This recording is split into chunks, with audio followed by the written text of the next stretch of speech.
ये 2 टुकड़ों में करना है।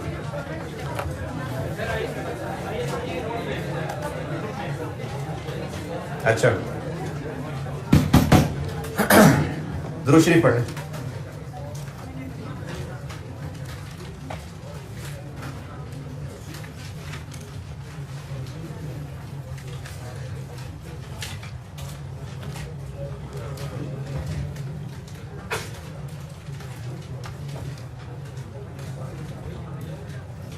सवाल लिखें।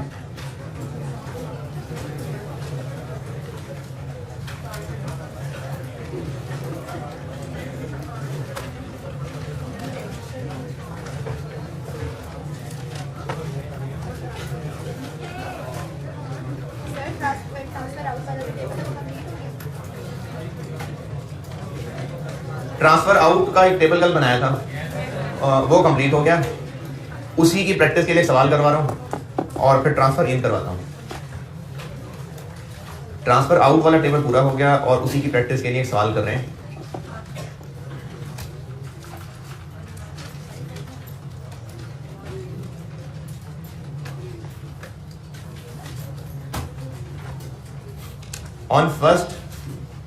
on 1st May 2000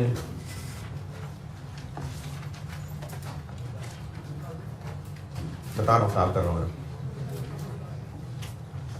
19 on 1st May 2019 a building was purchased. A building was purchased 1st May 19 को a building was purchased for 2 million rupees, 2 million for rupees 2 million, 20 lakh की बिल्डिंग खरीदी।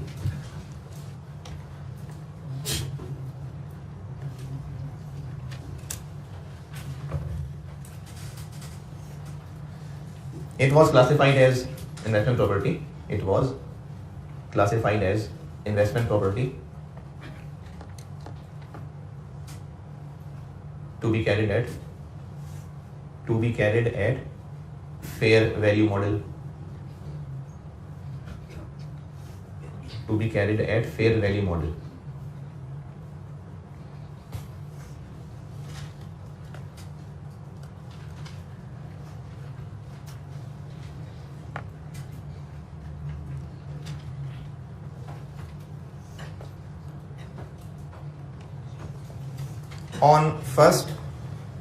On 1st July 21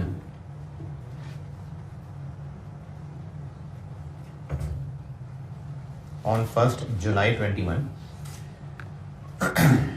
this building was vacated. This building was vacated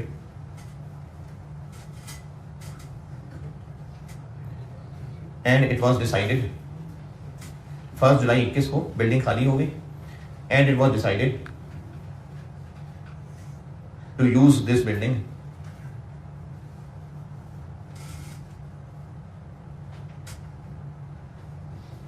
for administration purposes. For administration purposes.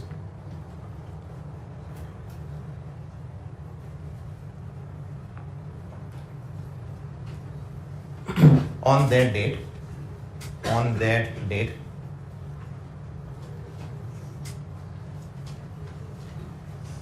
remaining life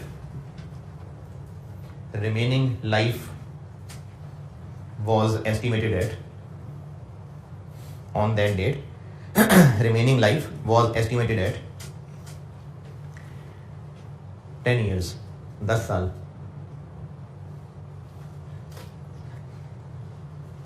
fair values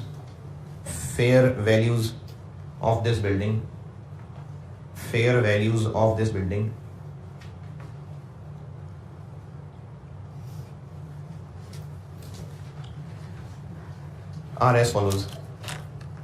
are as follows 31 दिसंबर 19, 31 दिसंबर 20 और 1 जुलाई 21।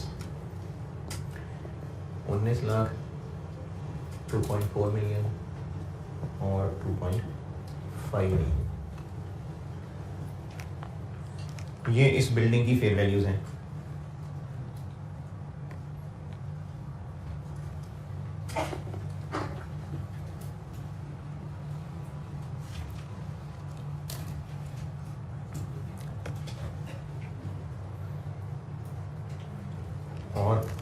एक और 31 दिसंबर 21।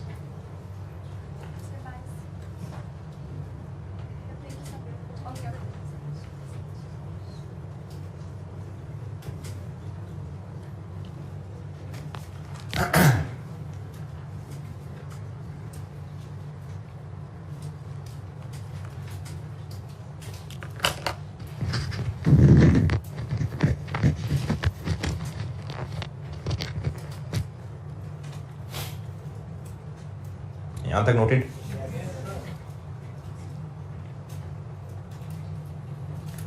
Company follows revaluation model. Company follows revaluation model for PPE.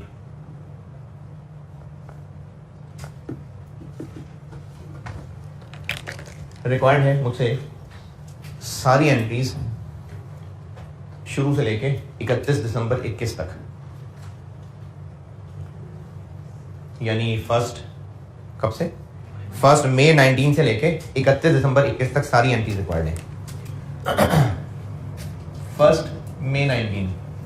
हाँ जी। Building debit, investment property debit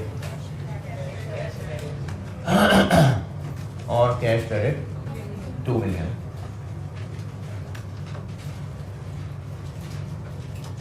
ये property हो गई purchase. फिर आगे 31 दिसंबर 19 डेप्रिसिएशन, इसको फेयर वैल्यू पे अपडेट करेंगे। लॉस आ गया तो P&L डेबिट और इन्वेस्टमेंट प्रॉपर्टी क्रेडिट। कितनी? ये 20 लाख थी ना, अब उसको 19 लाख पे लाना है, 1 लाख।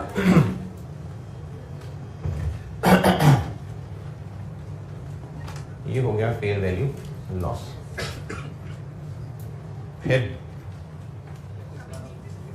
है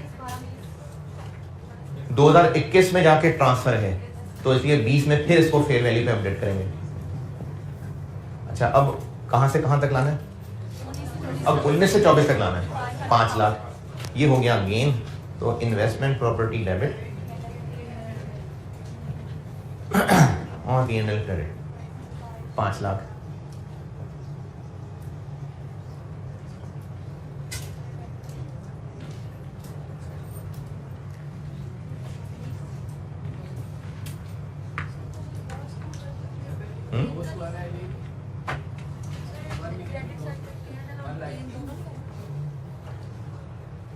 पहले जो पिछला लॉस था वो रिवर्स करूं। ये कहां होता है IS 40 में?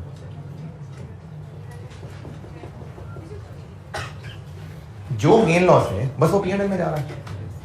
लॉस था P&L में चला गया, गेन है P&L में आ गया।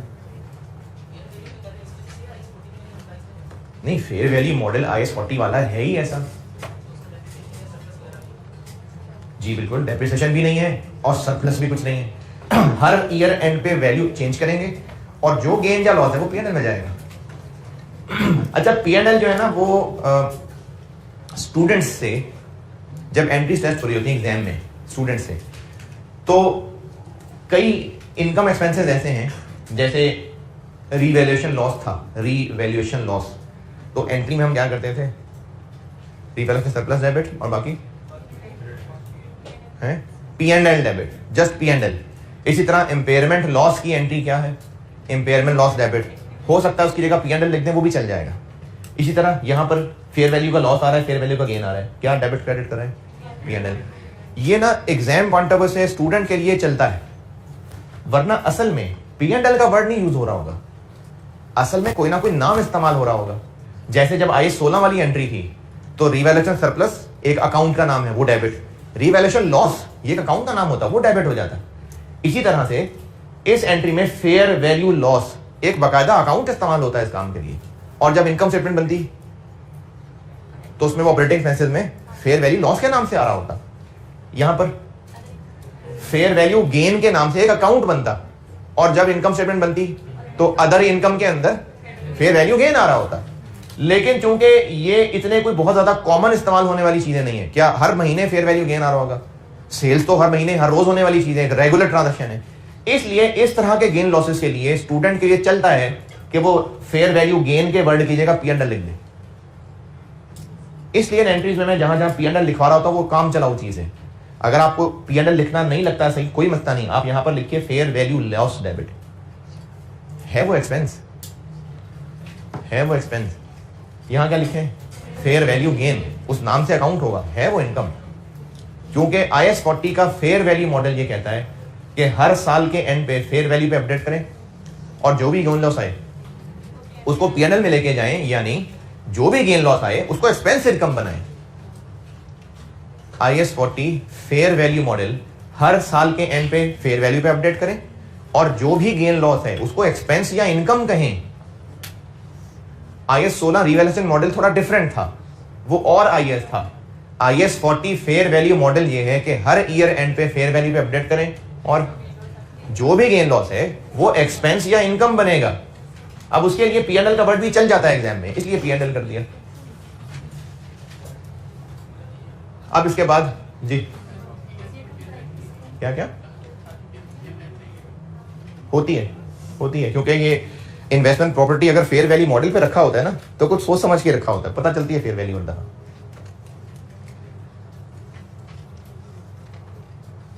अब आगे 1 जुलाई 21 को अब ये ट्रांसफर आउट होके IAS 16 में जा रहा है, तो इसलिए इसको ट्रांसफर आउट करते हुए भी पहले नला धुला के फिर बाहर भेजेंगे। तो 1 जुलाई को इसको फिर से अपडेट करेंगे। कितना? 24 से 25 पे लाना है, मजीद बढ़ेगी investment property debit, P&L credit 1 lakh. अच्छा ये जा रहा है IAS 16 में, लेकिन ये एंट्री IAS 40 से निकलने से पहले, वो घर से निकलने से पहले नहा धो रहा है, IAS 40 के अंदर इसको अपडेट कर रहे हैं, इसलिए IAS 40 वाली एंट्री होगी। इस एंट्री के बाद अब इस वक्त इन्वेस्टमेंट प्रॉपर्टी किस वैल्यू पे आ चुकी? 25 लाख पे। अब इस 25 लाख की प्रॉपर्टी को IAS 40 से निकालेंगे और IAS 16 में डाल देंगे और ऐसे समझेंगे कि जैसे IAS 16 में एक बिल्डिंग अभी नई नई खरीदी है, वो उसको कॉस्ट बना देंगे। यानी 1 जुलाई को बिल्डिंग डेबिट और इन्वेस्टमेंट प्रॉपर्टी क्रेडिट कितने से? 25 लाख। ये हो गई ट्रांसफर।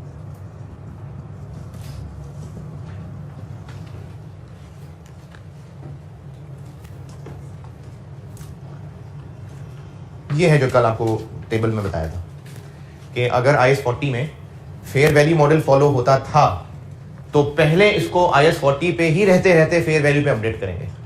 जब अपडेटेड हो जाएगी फिर उस फिगर को समझेंगे कि ये अब एक IAS 16 की बिल्डिंग की कॉस्ट है, उससे फिर ये एंट्री हो जाएगी।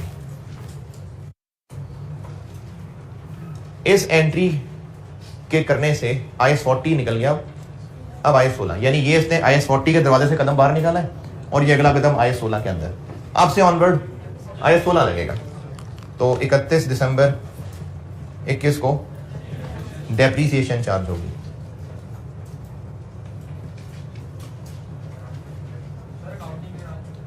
क्या हुआ? अकाउंटिंग नहीं बताया, क्या लग रहा है अब तक? 31 दिसंबर ही होगा। चलिए लिख लें सवाल में, अकाउंटिंग 31 दिसंबर है। सवाल में वैसे बताया होता है, मुझसे मिस हो गया था, बताया होता है सवाल में। क्वेश्चन में पता चल जाएगा आपको अकाउंटिंग ईयर। जी कितनी? अब ये 25 लाख कॉस्ट बन गई। लाइफ कितनी है? 10, लेकिन इंटू 6/12। क्यों 6/12? क्योंकि 1 जुलाई को तो बिल्डिंग खरीदी है। 125। 1 जुलाई को तो IAS 16 में एंट्री हुई है इसकी।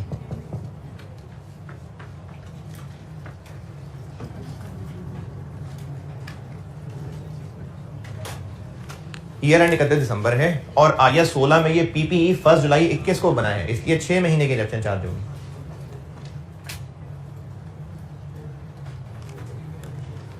और PPE के लिए रिवैल्यूएशन मॉडल है, तो अब इसको हम रीवैल्यू कर देंगे। 31 दिसंबर 21 एक्यूमुलेटेड एलिमिनेट कितनी 125।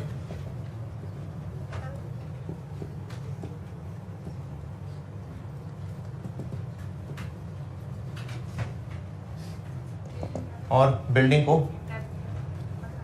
बिल्डिंग डेबिट और रीवैल्यूएशन सरप्लस। अब ये 16 वाली बातें शुरू हो गई, रीवैल्यूएशन सरप्लस। अच्छा, इस एंट्री के बाद बिल्डिंग गिर गई थी 2375 पे। इस एंट्री के बाद, सॉरी, इस एंट्री के बाद बुक वैल्यू कितनी 2375 ना, उसको ले जाना है 26.5 पे।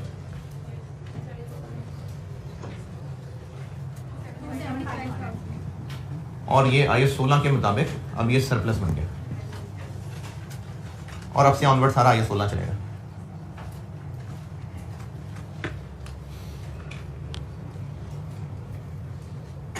ये बिल्कुल स्लो स्लो बोर्ड कवर करिएगा।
जी,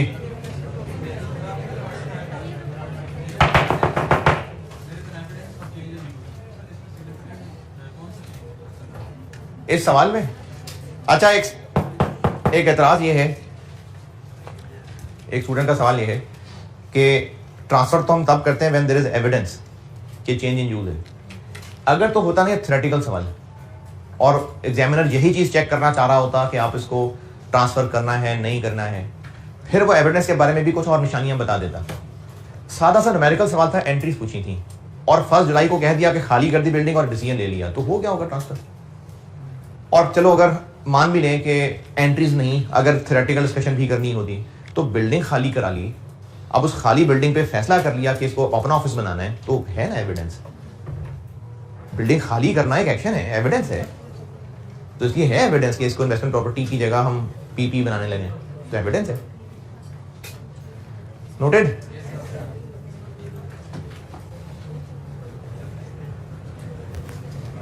अभी तक IAS 40 की टेस्टिंग जो है ना एमसीक्यूज नहीं होती है, अभी तक इस पे कोई खास, अभी तक इस पे कोई न्यूमेरिकल सवाल नहीं आया है।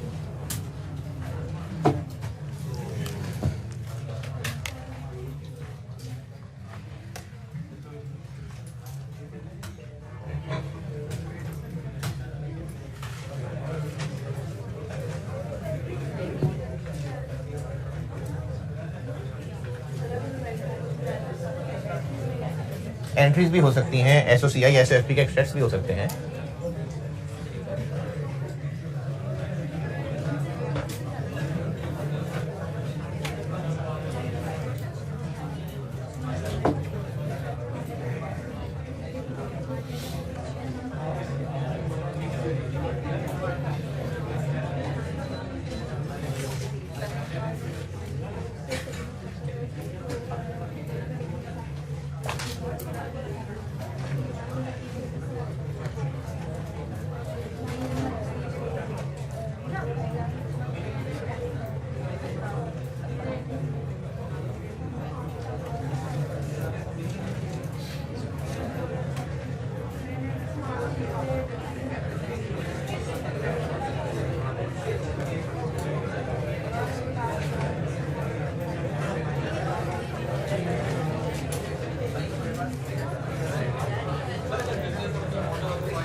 बिजनेस अपनी किसको आप FIR 2 पढ़ते हैं तो सब्सिडरी कहाँ से आ गई? अच्छा चलें आगे फिर।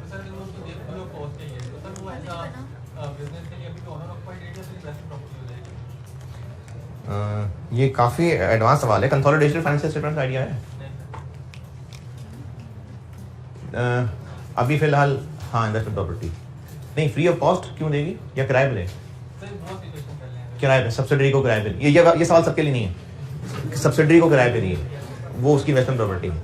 हाँ एक चीज़ होती है कंसोलिडेटेड फाइनेंशियल स्टेटमेंट्स, उसमें क्या होगा, ऊपर आप बड़े होंगे तो पढ़ेंगे।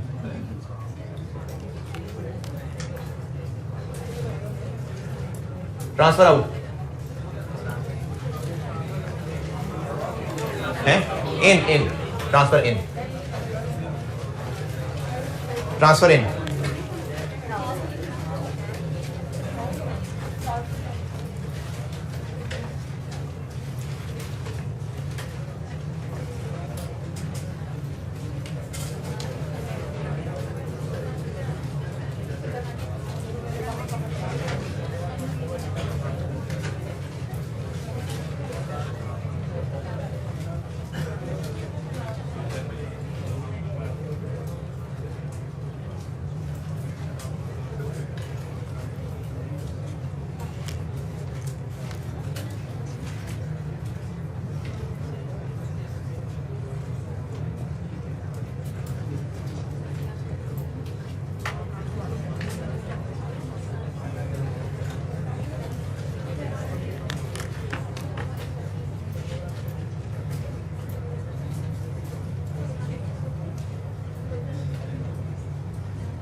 यहाँ क्या लिखूंगा, क्या चीज़ होगी वो कि ये 16 में था पहले, अब वो 40 में आ रहा है और 40 में आएगा तो कॉस्ट मॉडल पे रहेगा, ये उसका जवाब होगा। अच्छा यहाँ क्या लिखूंगा, पहले इन्वेंट्री थी, इन्वेंट्री से अब वो इन्वेस्टमेंट प्रॉपर्टी में शिफ्ट हो रही है और अब IAS 40 में उसको फेयर वैल्यू मॉडल पर रखा गया है। ठीक,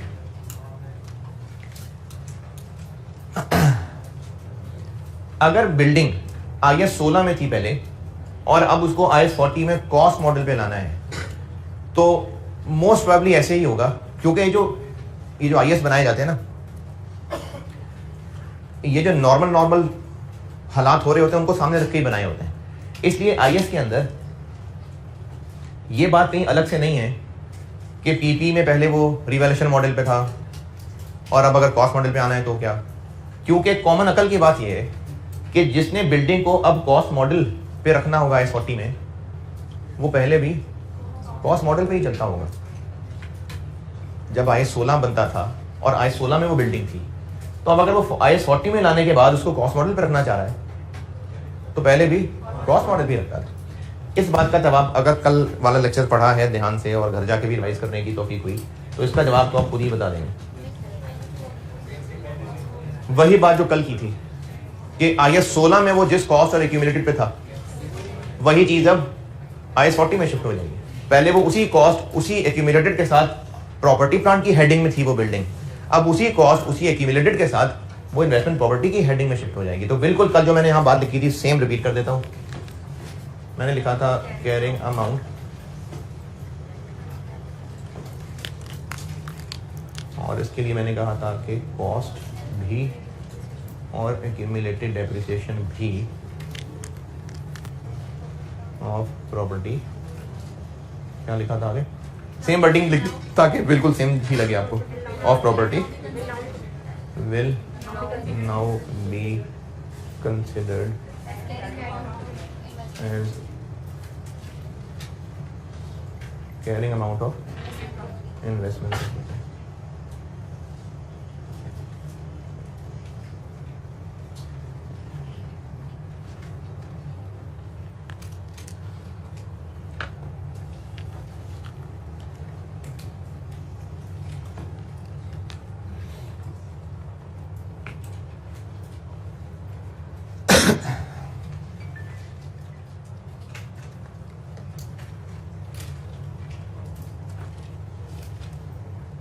अच्छा, मैंने आपको चूँकि IS2 करवाना है अभी, बिल्कुल बेसिक सा रिवाइज, तो जब करा दूंगा तो आपको पता लग जाएगा। जिन्होंने पढ़ा हुआ, मैं सिर्फ उन्हीं से जवाब मांग रहा हूँ, जो अभी पहली दफ़ा अकाउंटिंग पढ़ रहे हैं उनको ये बात नहीं पता, या चलो कॉस्ट पढ़ रहे हैं तो पता लग गई होगी। इन्वेंट्री किस अमाउंट पे वैल्यू हो रही होती है? लोअर ऑफ कॉस्ट और NRV। तो वो जो अमाउंट उस इन्वेंट्री की होती है उसको हम इन्वेंट्री की कैरिंग अमाउंट ही बोलेंगे, क्योंकि कैरिंग अमाउंट का मतलब होता है कि बुक्स में कितने पे मौजूद है। तो इन्वेंट्री अगर लोअर ऑफ कॉस्ट और NRV पे है तो वो उसकी कैरिंग अमाउंट, उस अमाउंट को पहले हम इन्वेंट्री कह रहे थे। अब क्या करें? अब वही अमाउंट जब IS40 में एंटर होगी तो वो इन्वेस्टमेंट प्रॉपर्टी की कॉस्ट बन जाएगी। देखिए ये था ना PP, बेशक PP था तो कॉस्ट थी और डेप्रिशिएट होती थी, और IS40 में आगे भी उसने डेप्रिशिएट ही होना है। इसलिए जो कॉस्ट और एक्यूमुलेटेड IS16 में थी बस वो होता PP की हेडिंग में था। अब वही कॉस्ट, वही एक्यूमुलेटेड डिडक्शन IS40 में शिफ्ट हो जाएगी। इन्वेंट्री में डेप्रिसिएशन नहीं होती, इन्वेंट्री में बस इन्वेंट्री की एक अमाउंट होती है। तो अब उस अमाउंट को लेके जब IS40 में उतरेंगे तो वो इन्वेस्टमेंट प्रॉपर्टी में अब एंटर हो रही है, तो वो इन्वेस्टमेंट प्रॉपर्टी की कॉस्ट बन जाएगी।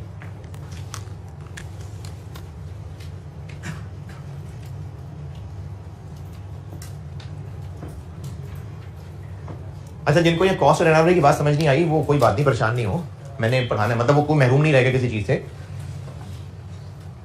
वो कहेंगे घर में भी कोई कुछ नहीं बताता, कहते हैं बेटा बाहर निकल कर बात करनी है, क्लास में भी सर कुछ नहीं बता रहे, तो मैं आपको बताऊंगा, कॉस्ट NRV बताऊंगा आगे।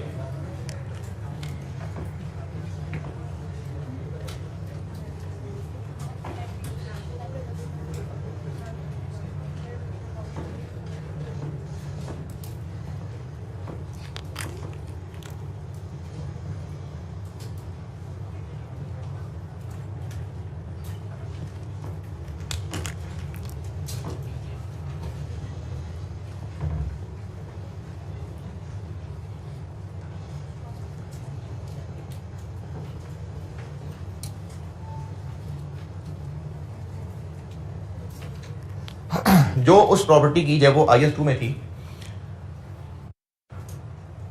उस वक्त तक उसकी जो कैरिंग अमाउंट थी उसको अब समझा से जाएगा कि इतनी कॉस्ट की इन्वेस्टमेंट प्रॉपर्टी खरीदी।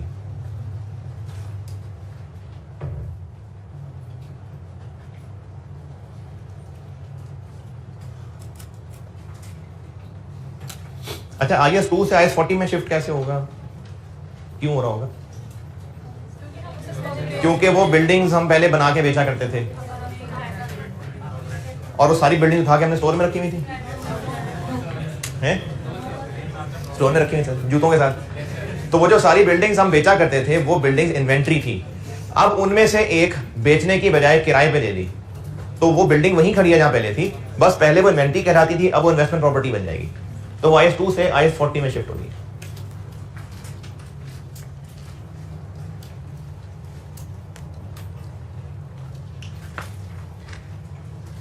इधर क्या लिखना चाहिए, क्या ख्याल है? IS40 में इसको फेयर वैल्यू मॉडल पे लाना है, हम यहां पर क्या करना चाहिए, क्या चाहिए?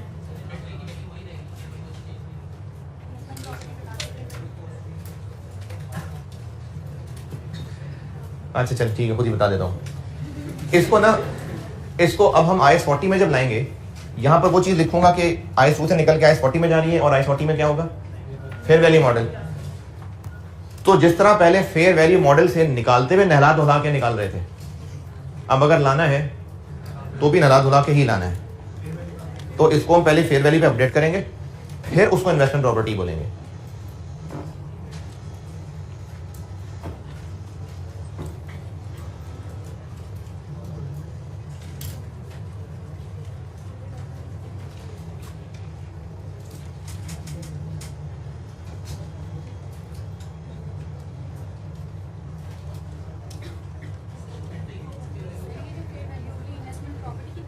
अब ये फेयर वैल्यू तो उस बिल्डिंग की फेयर वैल्यू होगी या इन्वेंट्री की फेयर वैल्यू होगी? बिल्डिंग फेयर वैल्यू तो बिल्डिंग की होगी, तो उस बिल्डिंग को हम फेयर वैल्यू पे अपडेट कर लेंगे, उस बिल्डिंग को फेयर वैल्यू पे अपडेट कर देंगे। बिल्डिंग है वो, ठीक है, वो इन्वेंट्री थी, अब इन्वेस्टमेंट प्रॉपर्टी बनने लगी है तो एक बिल्डिंग ना, तो उसको फेयर वैल्यू पे अपडेट करेंगे। कब की फेयर वैल्यू?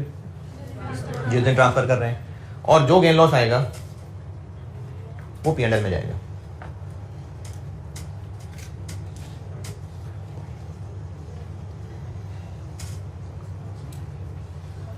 और अब वो उस वैल्यू के साथ इन्वेस्टमेंट प्रॉपर्टी है।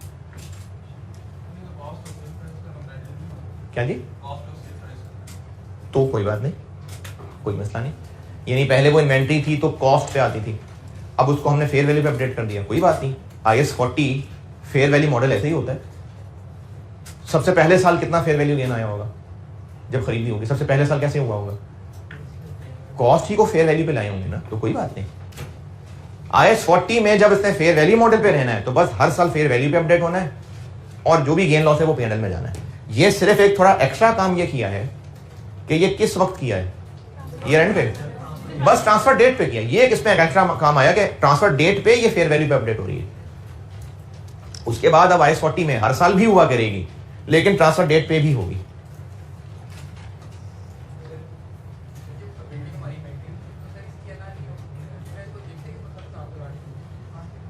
हाँ, जब ये इन्वेंट्री थी तो उसकी NRV वही होती थी, सेलिंग प्राइस और कॉस्ट टू सेल वही होती थी।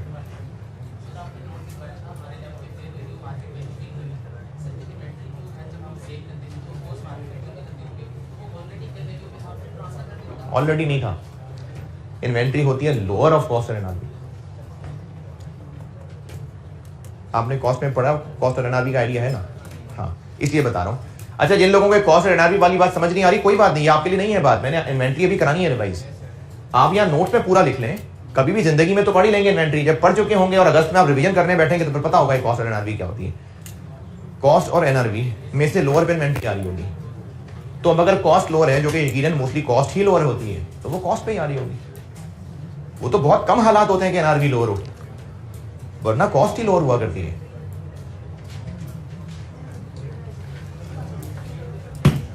अच्छा, इधर ये लास्ट डब्बा अच्छा पॉइंट है। जब ये PPE में था, बेशक कॉस्ट मॉडल पे था, बेशक रिवैल्यूएशन मॉडल पे था। अब अगर फेयर वैल्यू मॉडल पे लाना है, सबसे बात कर रहा हूं, यहां डब्बे में ये लिखने लगा हूं कि वो बिल्डिंग जो पहले IAS 16 में थी और अब वो IAS 40 में आनी है, और IAS 40 में किस मॉडल पे? फेयर वैल्यू मॉडल पे। जो यहां मैं लिखने लगा हूं अगर PPE में पहले वो रिवैल्यूएशन मॉडल पे था फिर तो आपको इसकी सेंस समझ आएगी, लेकिन अगर कॉस्ट मॉडल पे था ना, फिर भी हमने करना यही है जो यहां लिखूंगा। बेशक वो अजीब लगेगा, लेकिन इवन देन हमने करना है। और वो क्या करना है? Property shall be revalued as per IAS 16। बेशक पहले कॉस्ट मॉडल पे होती थी, बेशक पहले कॉस्ट मॉडल पे होती थी, फिर भी हम पहले इसको IAS 16 के मुताबिक रीवैल्यू करेंगे। यानी अगर अपवर्ड आ गया तो सरप्लस बनाएंगे। Property shall be revalued as per IAS 16, कब? At the date of transfer. है जी, रिपीट कर देता हूं। पहले IAS 16 में थी बिल्डिंग, अब IAS 40 में आ रही है। तो अब जब IAS 40 में आनी है, बेशक पहले वो IAS 16 में रिवैल्यूएशन मॉडल पे कैरी होती थी, चाहे कॉस्ट मॉडल पे कैरी होती थी, फिर भी एक दिन के लिए सही हम उसको रिवैल्यूएशन मॉडल पे लाएंगे और उसको ऐसे ही अपडेट करेंगे जैसे रिवैल्यूएशन मॉडल कहता है। क्या? अगर गेन है तो पहले सरप्लस नहीं, वो जो पूरी रिवैल्यूएशन की अकाउंटिंग है वो पूरी अकाउंटिंग चलाएंगे, बेशक एक दिन के लिए, लेकिन उसके पूरे रिवैल्यूएशन मॉडल की अकाउंटिंग चलाएंगे IAS 16 में ही। अब जब वो रिवैल्यू हो जाएगा, अच्छा अब आप ये जो दोनों नोट कर चुके हो, फिर मैं आपको एक बात बताता हूं, तो यहां तक पहले पहुंचे फिर बताता हूं। नहीं था, पहले कॉस्ट मॉडल पे होता था, लेकिन अब एक दिन के लिए लाएंगे इसको रिवैल्यूएशन मॉडल पे।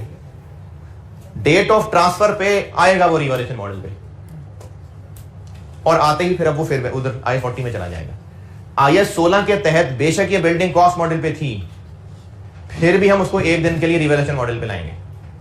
पहले वो IAS 40 में नायद होएगा, IAS 16 में, फिर IAS 40 में आएगा। तो पहले हम उसको IAS 16 में रखते हुए ही फेयर वैल्यू पे अपडेट करेंगे, यानी रीवैल्यू करेंगे और रिवैल्यूएशन की पूरी अकाउंटिंग करेंगे।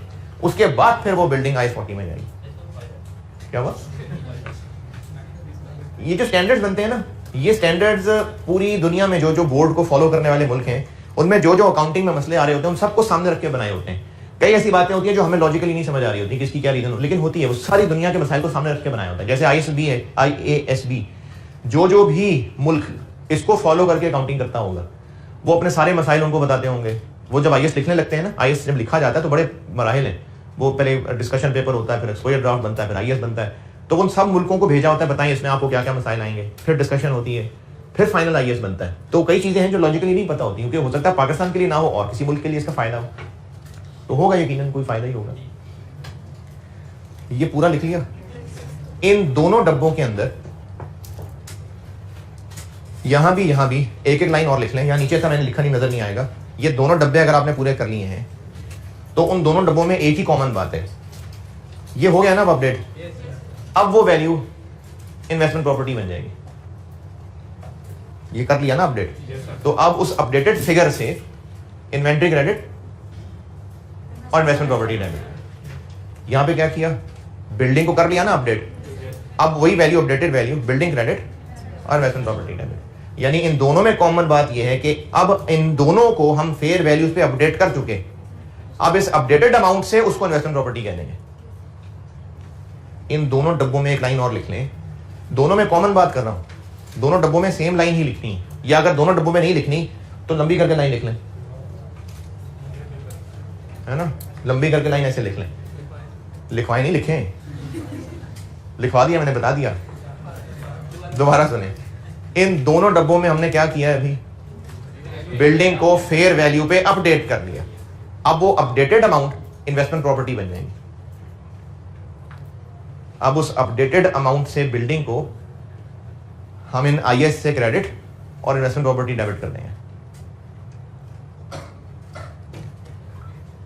दोबारा, ये जो यहां पर दोनों डब्बों में काम हुआ है, क्या हुआ है कि प्रॉपर्टी को फेयर वैल्यू पे अपडेट कर दिया। किस दिन की फेयर वैल्यू?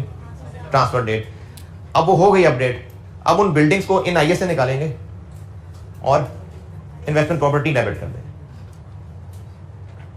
ट्रांसफर डेट की अपडेटेड फेयर वैल्यू पे अब वो बिल्डिंग इन IAS से क्रेडिट होकर निकलेगी और IAS 40 इन्वेस्टमेंट प्रॉपर्टी में डेबिट हो जाएगी।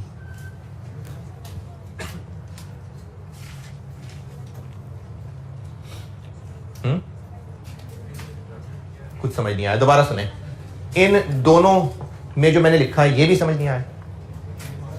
इन दोनों हरकतों के बाद इन दोनों की बात कर रहा हूं। बिल्डिंग जो कि यहां PPE है, यहां पर इन्वेंट्री है, उस बिल्डिंग को किस अमाउंट पर अपडेट कर चुके, किस दिन की फेयर वैल्यू, जिस दिन ट्रांसफर हुआ है। अब बस एक एंट्री करेंगे और building credit, investment property debit, इधर एक एंट्री करेंगे बस। अब inventory credit, investment property debit.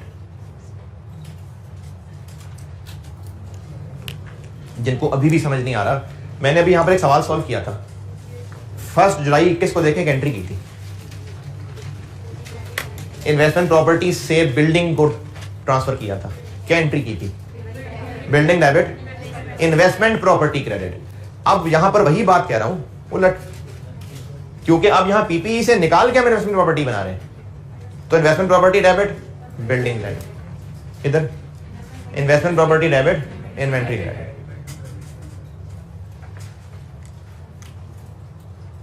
अभी भी नहीं आ रही समझ? अरे वाह, जबरदस्त।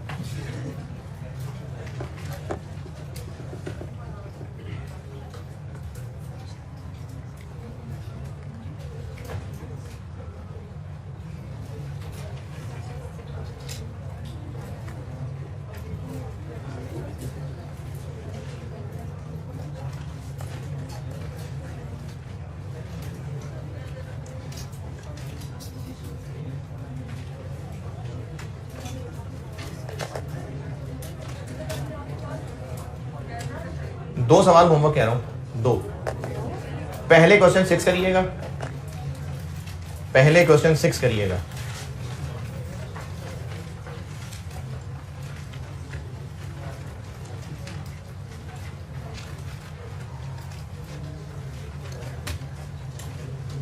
Question number 6।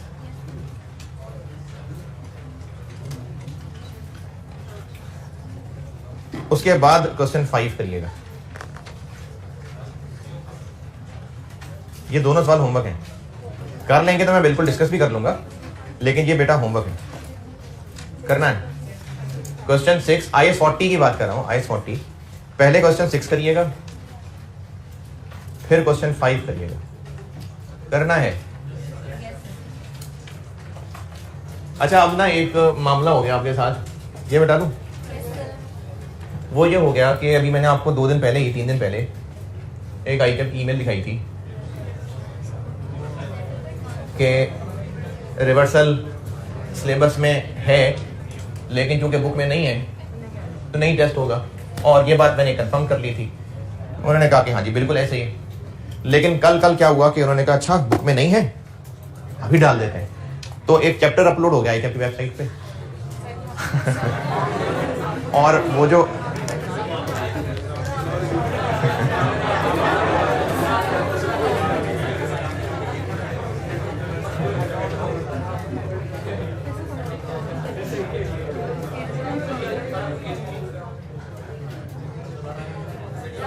तो वो अब रिवर्सल है, वो पढ़ा रहा हूं।